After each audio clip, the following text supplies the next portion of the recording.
সম্মানিত দর্শক, আমি এই মুহূর্তে দাঁড়িয়ে আছি এটি হচ্ছে নাপোড়া ছাড়ার বীরজেফরা সংলগ্ন হিন্দুপাড়ায়। এটি হচ্ছে চিতালি ব্রিজ নামে পরিচিত। এটি যেটি আমার পেছনে দেখতে পাচ্ছেন পানি বয়ে যাচ্ছে, এটি হচ্ছে নাপোড়া ছড়া। এই ছড়া দিয়ে আপনার পূর্বের পাহাড় থেকে, ব্রিজের পাড়ার পূর্বের পাহাড় থেকে পাহাড়ি যে ঢলগুলো নেমে আসে। আজকে সকাল থেকে ভোর থেকে টানা ভারী বর্ষণ হচ্ছে। এই ভারী বর্ষণের ঢলগুলো নেমে আসছে এদিক দিয়ে, আপনারা দেখতে পাচ্ছেন। আপনারা অবগত আছেন, গত এক সপ্তাহ যাবৎ পশ্চিম বাঁশখালী উপকূলীয় অঞ্চলগুলো পানির নিচে তলিয়ে আছে। পানির নিচে তলিয়ে আছে প্রতিটা ঘর বাড়ি, পুকুর, খাল বিল সব পানির নিচে তলিয়ে আছে।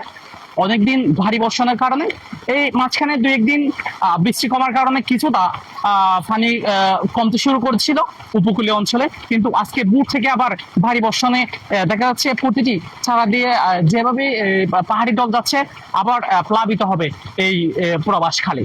আপনাদেরকে আরো একটু জানাই রাখি, এই যেখানে আপনার নাপোড়া ছাড়া, পুচুরি ছাড়া, চাম্বল ছাড়া, এই সব ছাড়া দিয়ে পাহাড়ের যে বৃষ্টিগুলো, যে জলগুলো আসে সবগুলো কিন্তু উপকূল অঞ্চলের দিকে প্লাবিত হয়। এগুলো সামনে উপকূলীয় বঙ্গোপসাগরের দিকেই এগুলা চলে যায় পানিগুলো। তো এই পানিগুলো অতিরিক্ত হওয়ার কারণে খাল, জলকদর খাল আছে, ছড়া আছে, এগুলা খাবার করতে পারে না। এগুলা খাবার করতে না পারে রোডঘাট পার্শ্ববর্তী পাশের রুট ভেঙে এগুলো হচ্ছে আপনার ধান জমিতে প্রবাহিত হয়। ধান জমিতে গিয়ে বাড়িঘর ডুবে যায়। আপনারা কিছুদিন আগে থেকে গত এক সপ্তাহ যাবৎ বাঁশখালীর প্রতিটি উপকূলীয় অঞ্চল পানির নিচে ছিল, কিন্তু মাঝখানে 2-3 দিন বৃষ্টি না হওয়ার কারণেই একটু পানি কমতে শুরু করেছিল। কিন্তু আজকে থেকে ভোর থেকে যে আবার ভারী বর্ষণ শুরু হয়েছে, এই ভারী বর্ষণের মধ্যে আবার প্লাবিত হওয়ার শঙ্কা রয়েছে।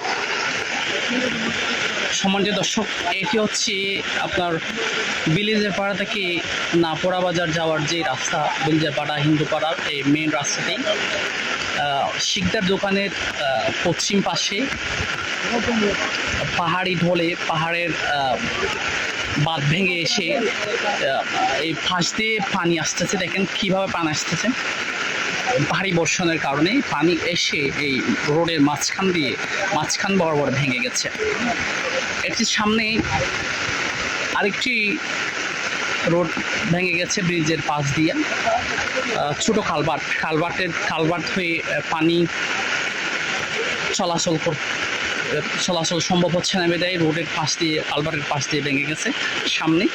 এটি হচ্ছে সামনে আরও ভাঙা রয়েছে। এরকম অনেক ভারী বর্ষণের কারণে যখন পাহাড় থেকে ঢল নেমে আসে তখন ছাড়া বয়ে পানি গিয়ে কভার করতে পারে না, তাই ছাড়ার বাঁধ ভেঙে পাশেই প্লাবিত হয়ে পানির স্রোতে আশেপাশ চিড়ি চলে যায় পানি। এটি হচ্ছে নাপোড়া পূর্ব ছালিয়াপাড়া। এখানে দেখেন কত পরিমাণ পানি। এটি হচ্ছে রোডের মধ্যে দিয়ে আমরা হেঁটে যাচ্ছি, রোডের মাঝখান দিয়ে আমরা হেঁটে যাচ্ছি। দেখেন হাঁটু পরিমাণ পানি। এখানে এগুলো পাহাড়ি ঢল। এই সকাল থেকে যে ভারী বর্ষণটা হচ্ছে, একটানা ভারী বর্ষণ হচ্ছে, এটির ফলে হচ্ছে পাহাড় থেকে ঢল নেমে এসেছে। ঢলে ছাড়া বেয়ে পানি গিয়ে কভার করতে পারতেছে না, বিদায় পাশের বাঁধ ভেঙে পার্শ্ববর্তী এলাকায় প্লাবিত হচ্ছে।